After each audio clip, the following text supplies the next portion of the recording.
guys, and welcome on back to She's Diabetic. For those of you who are new here, welcome. My name is Andrea. I've been a type 1 diabetic for almost 20 years now, and this is just a channel all about my life with type 1 diabetes, some tips, some tricks, some hacks, and some review videos, which is coming to you today, and that is a review of the t:slim X2 insulin pump. So I have been on insulin pump therapy for the last 3 years, and I have been on the t:slim X2 for the last 11 months. So I thought this would be a good time to kind of give you my thoughts, give you my review only from my perspective. Diabetes is very personal, and the way you treat your diabetes is very personal. So I'm coming at this from the only way I know how, and that is my personal opinion. I will try, of course, to be as honest and fair as humanly possible, but I only have my opinion and my user experience to go off of, and therefore that is what I'm going to provide to you today. My only other caveat before we get into the video is I will not be discussing basal IQ or control IQ within this video. Those will be discussed in a separate video because I'm very aware that not every country, not every user has access to these aspects of the pump. So this is going to be very much a narrowing in simply on the pump itself and not those extra factors. Though I may touch on them ever so slightly, this is not going to be a full-blown review of those items. If you're looking for that, I should have that up for you very, very soon. So let's start off with the basic tech specs of the pump. I'm going to bring you in closer to have a look. Just to note, the screen cover on my pump is a skin from Pump Peels. I will link them down below if you're interested, but this is not what the pump comes with normally. It's a little customization I've made. The pump is 3.95 ounces in weight. It's 2 inches by 3.13 inches by 0.6 inches, so it is definitely the smallest pump I've ever experienced. It has an integrated rechargeable battery, which you charge by simply plugging it in, a color touch screen, adjustable alarms, alerts, volume, vibration, brightness. It boasts an integrated carb calculator and also can be customized to 6 different basal rate profiles. It has a 300 insulin unit capacity that is held within a bladder system, comes with a 4-year warranty, and integrates with the Dexcom G6. That is the only CGM that it integrates with at this moment in time. So those are the facts, those are the specs, but now let's get into the pros and cons from my perspective, starting with the pros. First up, the size of this pump is tiny. In my experience, I've only come from the Medtronic 640G, so I know I haven't had a load of experience with all the pumps on the market, but this guy is small. And as a woman, when you are putting it on the waistband of your jeans, in your bra, on the side of your bra, anywhere you so choose to stow your pump, size, I think, matters a lot. And the size of this, because it has that bladder system and doesn't need a cartridge, like with the Medtronic 640G, it was a cylindrical cartridge, and it had a battery, so sort of 2 cylindrical requirements, whereas with this, they've really gotten it into a flat, sleek design. It makes wearing the pump easier, it makes getting dressed with the pump easier, it just makes life easier. Another thing I really like, and speaking again from an aesthetic point of view, is I love the color screen. I love the color screen. It just seems more modern and in keeping with the times. We have phones that can do all sorts of amazing stuff. We can watch movies on it, everything. The fact that this pump has a color screen just makes sense to me. We should be moving more towards these aspects that are represented in other aspects of technology on the whole, not just in medical technology. So for me, the color screen is modern, it's vibrant, it's a pleasure to look at, and it also just makes things, I think, easier to kind of decipher because you've got those color differentiations on the screen. Again, I know this is small aesthetic stuff and it might sound, I don't know, inconsequential in the grand scheme, but for me, I think it just makes using the pump easier and more enjoyable and more of a modern experience. And speaking of the modern experience, the thing perhaps I love the most about this pump is you can upgrade the software through updates that you download on your computer and download directly to your pump. So I don't know about you guys, but I'm an Apple person, so on iOS, when they have a new software update, you just press a button and you update. Now, it's a little bit more complicated than that on this pump, but it's the same general concept that the software can be updated no matter what you have. You do not need a new piece of machinery to get updated software. Again, this so much more mimics what we have in our everyday tech lives with phones and all that sort of thing. So it just makes sense to me, and it keeps the user up to date with the best technology and the latest technology without having to wait every 4 years or 3 years or whatever your warranty is on the pump to then upgrade and get more access to better tech. Another thing I so appreciate is just the ability to customize so many aspects of this pump. Now, pumps on the whole are customizable. That's what makes them amazing, in my point of view. Something as simple as setting a bespoke site change alert. So when you change out your site, you can set it to remind you to change your site in 2 days, in 3 days, yes, all those things, but you can actually set it to remind you at a certain time. Where for me this comes into its own is when you have those late night site change experiences where for whatever reason you're changing your pump site at 1, 2 in the morning, and then you know in 3 days, normally with pumps, they'll just remind you in 2 or 3 days, that's when you're gonna get a reminder, time to change your site. Then that's going to wake you up in 3 days at 2 or 3 in the morning. Whereas with this pump, you can say, hey, remind me on the second day at 8 p.m. or on the third day at 8 a.m. You can customize those little bits and pieces, which I really appreciate. You can also have 6 basal profiles, which means you can have a higher needs basal profile, a lower needs basal profile. I know for me as a woman who has her period and needs more insulin around those times, I have a whole other profile just set for when I have my period, and being able to flick to those just at the touch of a button is awesome. And while we're on the lines of customization, you have that great carb calculator for calculating your boluses with meals. Now, that's not to say you always have to use the carb calculator. You can just dial up the straight up amount of insulin that you want, but should you so desire, and if you are counting carbs, then you can just plug in the amount of carbs that you're having and it will give you the correct amount of insulin. Now, that being said, you do have to have your carb ratios set up, and I would encourage you to do that with your doctor, at least initially. But even that is customizable. If you're more insulin resistant in the mornings, your carb ratios may be lower. If you're more insulin sensitive at night, your carb ratios might be higher. And all of that is customizable by time of day. It's just really impressive and very useful. And ultimately what I've experienced is tighter control as a result. I think on the whole, the more customization a pump can have, the better, because it's going to more closely mimic the pancreas itself. Now, I realize that this pump is a very intricate device, and that may be intimidating to some people, understandably so. However, it is sort of as complicated or as simple as you make it.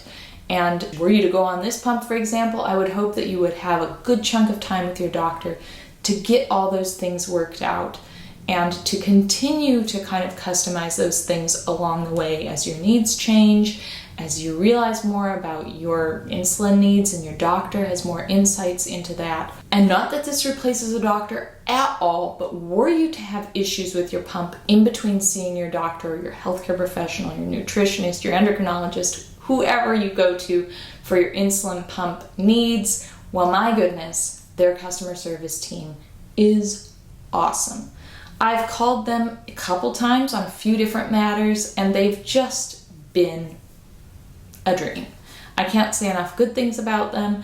And also my dad was on the t:slim X2 for a long while, and actually one time a customer service rep came to the house there and walked him through a bunch of features. So though I've never had that in-person experience, I do know my dad had that in-person experience, and I really applaud t:slim on this front as well. I think they have got it right on when it comes to customer service, and I felt very safe in their hands. Last but not least, A big pro for me, and again, I know this is quite personal, is that it integrates with the Dexcom G6 CGM.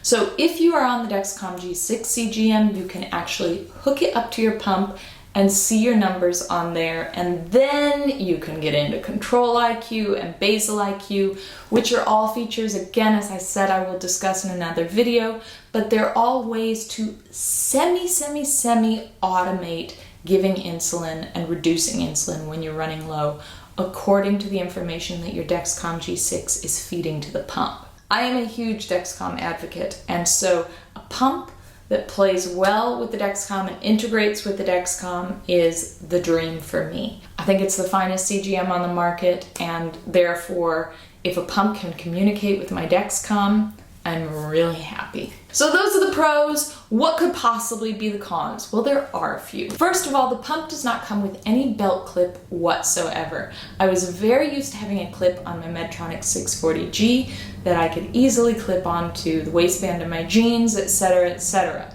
Whereas this did not come with pump.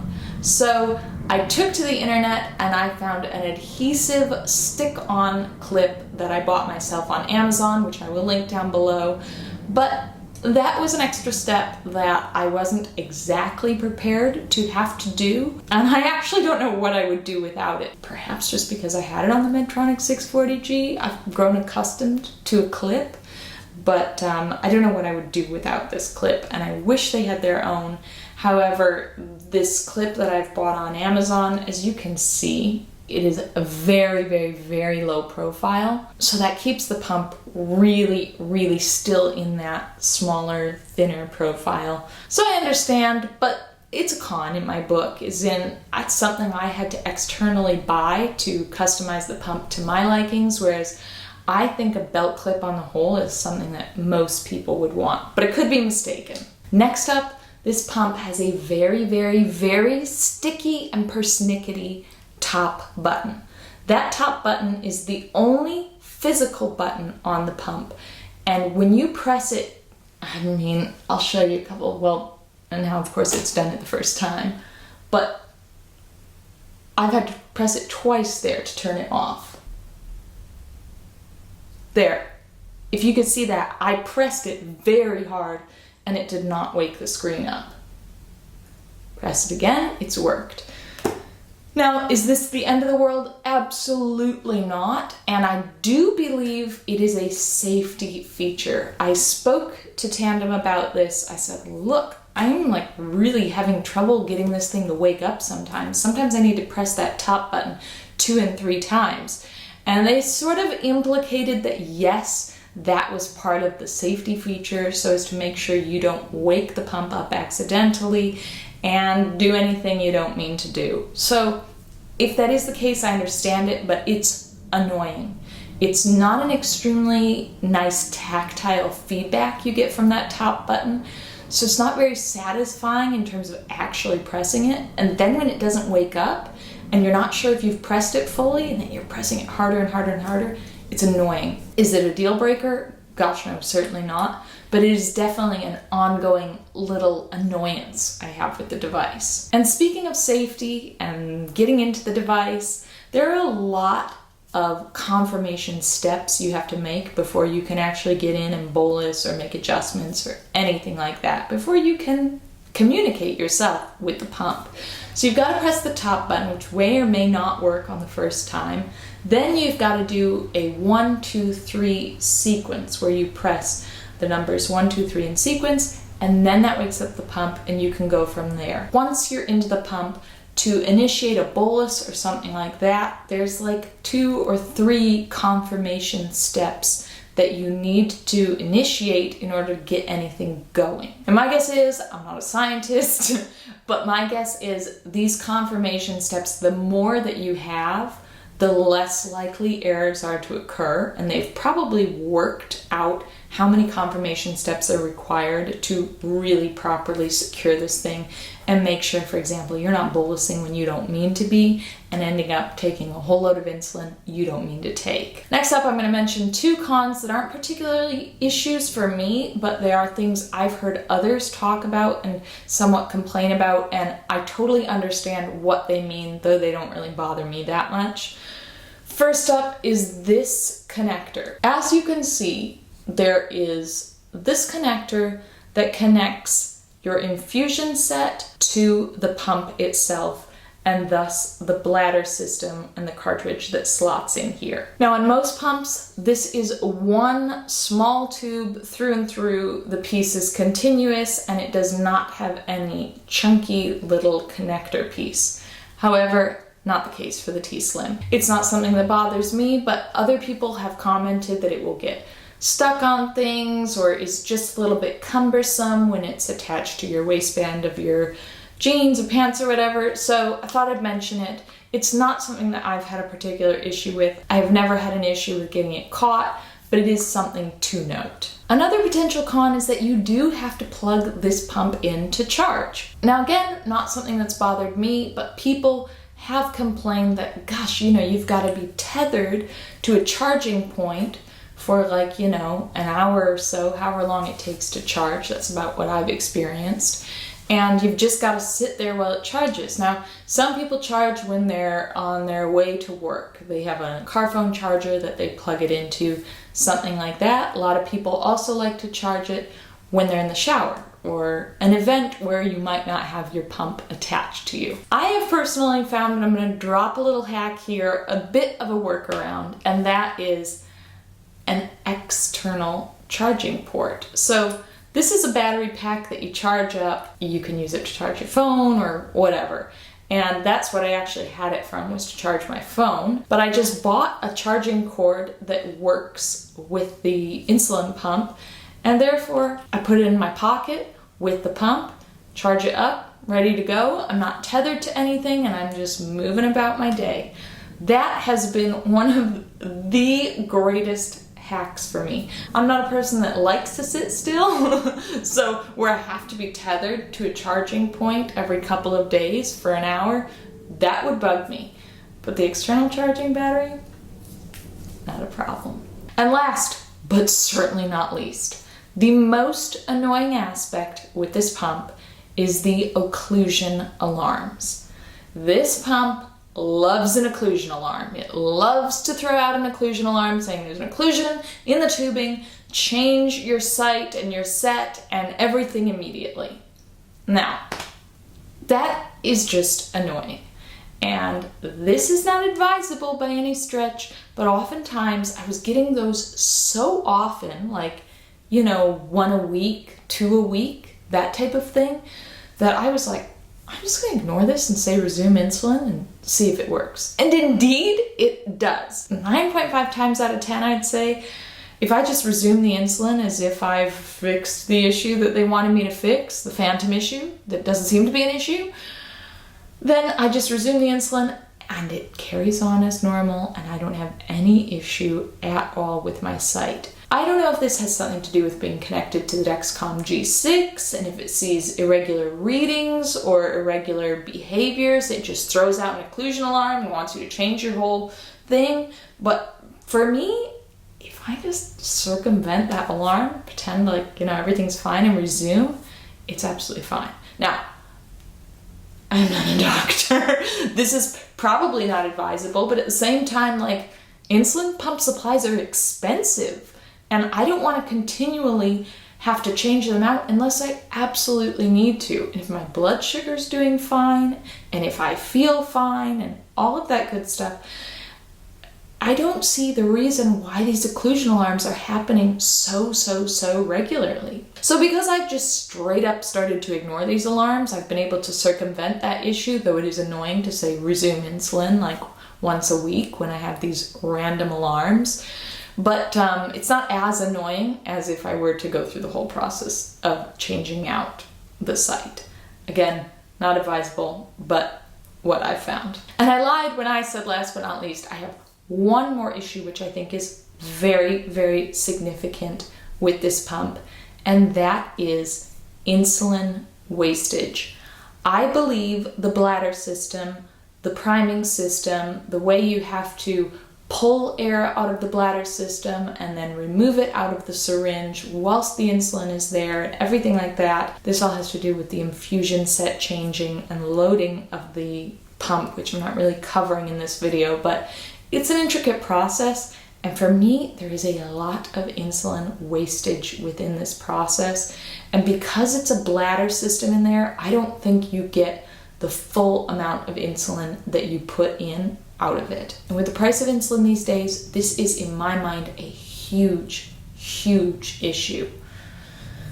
So just keeping it real with you there, I think there's more insulin wastage in this pump than what I've experienced with my 640G and what I've witnessed with other pumps. I can't say that for certain, but it just has been my experience, and I don't love that bit, not in the slightest. So there we have it. Those are my pros, those are my cons. All cons considered, I love this pump. I love this pump.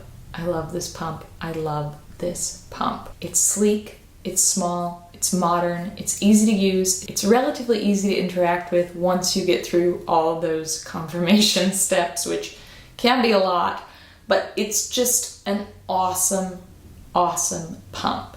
And I know I'm not talking about it in this video, but once you have, if you are lucky to have it integrate with the Dexcom G6, and then you get into the realms of Basal IQ and Control IQ, that takes it to a whole other level. I think the pump itself is very aesthetically pleasing. I think it's very customizable, and those are the things I like about it. And the size is very important to me. But the software and the ability to take it to those next levels with Control IQ and Basal IQ is where this pump soars away from the competition, in my mind. It just absolutely blows the competition out of the water. I've never used another pump with an integrated system, so I can't say what it's like on other pumps with that integration, but for me with this pump, that's where it takes it to the next level. The pump on the whole is an amazing piece of tech, and then when you add those software pieces into it, you're in a whole other universe. So I will be sure to have a review video of Control IQ and Basal IQ for you up very, very soon to elaborate more on that. But the pump as a whole, would I recommend it? Absolutely. So I hope this answered your questions. If you're on the quest to find the right pump for you, I wish you very, very, very good luck.